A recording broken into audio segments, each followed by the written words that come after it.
Le réchauffement climatique et la macroéconomie ont-ils quelque chose à faire l'un avec l'autre?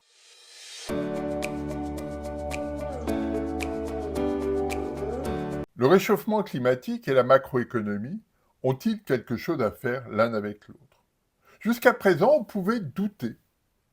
Les mesures faites par les économistes sur l'impact du réchauffement climatique étaient assez limitées.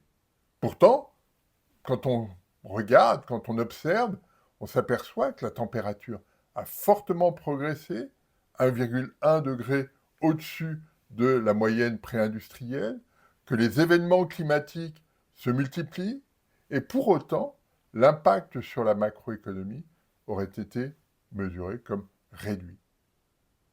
De nouveaux travaux suggèrent que ce n'est effectivement pas le cas, que le réchauffement climatique a un impact beaucoup plus fort sur le niveau d'activité et sur le niveau des revenus distribués.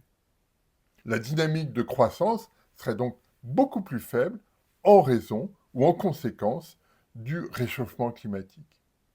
Cela veut dire aussi que le prix de la tonne de carbone évitée est beaucoup plus cher que ce qui était imaginé jusqu'à présent.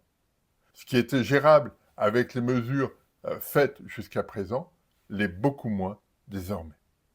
Cela veut dire qu'on rentre dans une ère de rupture.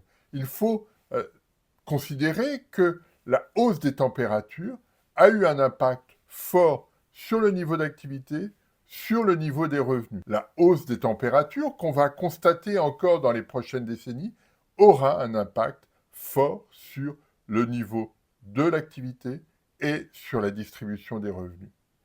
Cette dimension de rupture est l'essentiel de ces travaux. D'un seul coup, l'image n'est plus la même. On n'a pas de transition douce. La macroéconomie a quelque chose à dire et oblige la politique économique à s'adapter, à s'ajuster très fortement pour prendre en compte ce changement radical qu'est le réchauffement climatique.